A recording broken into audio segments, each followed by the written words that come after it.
In the early West, there were just 5,000 women among 50,000 pioneers. Who were those women? How sexy were they? And how did they redefine the frontier? Picture Doge City in 1878, a singer whose beauty and charm lit up the wild frontier. Her smile could both enchant and stir jealousy, and many claimed it sparked more revolver fights than any woman in the West. This is Dora Hand. Tragically, her life was cut short when a cowhand named James "Spike" Kennedy shot and killed her in October of that year. A posse of legendary lawmen, including Wyatt Earp and Bat Masterson, quickly hunted Kennedy down. But despite his capture, he was acquitted of her murder, leaving Dodge City stunned. Dora's death left a lasting scar on the town, and in tribute to her, legend holds that she became the only woman buried at Boot Hill, the final resting place for the roughest souls of the West.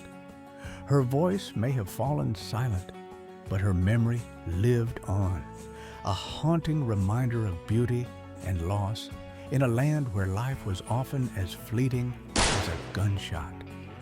But Dora's story is just the beginning, because next comes Klondike Kate, a dazzling star betrayed by the man who stole her fortune.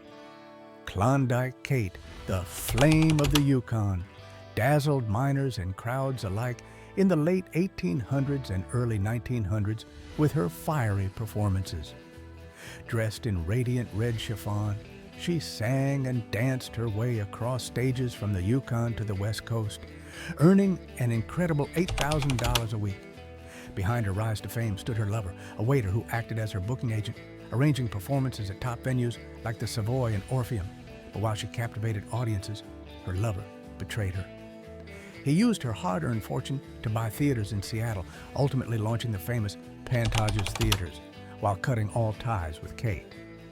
Abandoned and penniless, Klondike Kate's once blazing star faded into obscurity. Though she had fueled the success of Alexander Pantages, her legacy was overshadowed by the man who used her talent for his own gain. While Pantages became rich and famous, Kate died forgotten, a victim of love and betrayal. But if you thought Klondike Kate's downfall was dramatic, just wait, because Nelly Blair was about to defy every limit. In 1885, a young Elizabeth Cochran, soon to be known as Nelly Blair, subscribed to this channel and boldly entered the Pittsburgh Dispatch newsroom, claiming her place as the battle axe who had written a powerful piece challenging society views on women. With that same fearless spirit, she quickly made her mark as a pioneering investigative journalist, diving into daring stories that exposed injustice, from the cruel conditions in mental asylums to the struggles of working-class women. By the time she was 22, she had become a force in journalism, breaking barriers for women in a field dominated by men. But her most famous feat came in 1889, when she set out to beat the fictional record of traveling around the world in 80 days, inspired by Jules Verne's novel. With nothing more than a small travel bag and sheer determination, she completed the journey in just 72 days, captivating the public's imagination with her cabled stories from across the globe. But if you thought Nelly Blair's journey was bold, the Perry twins took danger to the edge, defying death in the heart of the Wild West. Picture the early 1900s. A runaway stagecoach thunders across the dusty plains, and the daring Perry twins, Ethel and Juanita, are at the reins of a thrilling spectacle. Ethel would leap onto a galloping horse, while Juanita, from the driver's seat, expertly roped a fixed object to bring the horses to a dramatic halt. These fearless cowgirls performed with Buffalo Bill's Wild West and later with Barnum and Bailey's Circus, dazzling crowds with their death-defying stunts. But tragedy struck in 1917 during a Chicago show when Juanita was thrown and trampled by the very horses she controlled, cutting her life tragically short. Ethel carried on, though forever changed by the loss of her sister. She later married Buffalo Bill's nephew, William Cody Bradford, and lived out her days as a symbol of the Old West's grit and adventure. But that was nothing compared to Rose Dunn. In 1893, amidst the chaos of the Wild West, Rose Dunn, better known as Rose of Cimarron, became entangled in a tale of love and violence. Romantically involved with outlaw George Bitter Creek Newcomb, Rose's legend centers around a dramatic shootout in Ingalls, Oklahoma. As U.S. Marshals closed in on Newcomb and his gang, the story goes that Rose, armed with a Winchester rifle and ammunition belts, ran from the safety of a hotel and opened fire on the lawman, trying to save her wounded lover. Yet, despite her daring efforts, Newcomb's fate was sealed when her own brothers later killed him to collect a bounty. Rose's life, however, remains shrouded in mystery. Some question whether she even existed, pointing to a disputed photograph from the 1890s. Whether real or imagined, Rose Dunn's story endures as a symbol of loyalty, betrayal, and the blurred lines between right and wrong in frontier history. But there's more. In the Old West, soiled doves, women of ill repute, were required to buy licenses, much like shopkeepers. These funds went towards public services like law enforcement, quietly making these women contributors to the community's upkeep. But beyond mere regulation, they turned these licenses into a marketing tool, posting them in brothels alongside photographs of themselves to entice clients. It was their way of advertising, using their images to draw in business. These photographs weren't just decoration.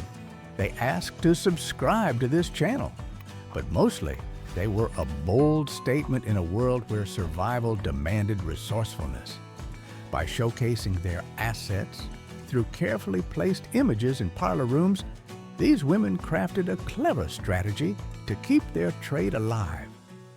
In a society that cast them aside, they found a way to thrive, subtly helping uphold the very towns that tried to forget them. But if you thought they were daring, just wait.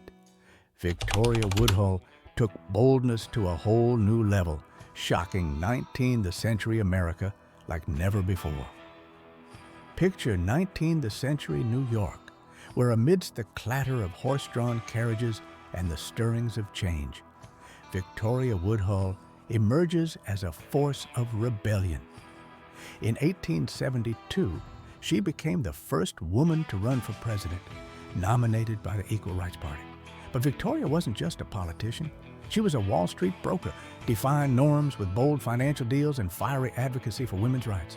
Together with her sister, she published Asterisk Woodhull and Claflin's Weekly Asterisk, a newspaper that shocked the nation with its scandalous ideas of free love, articles on divorce, brothels, and how women could seize control of their lives in ways society deemed unthinkable. However, her audacity had consequences. Prompted by the Society for the Suppression of Obscene Literature, Victoria was arrested in 1872, charged with circulating obscene publications. Her radical ideas about women's autonomy clashed with the moral standards of the time, but she refused to be silenced. But if you thought Victoria was bold, just wait, because Lotta Crabtree's rise will leave you speechless.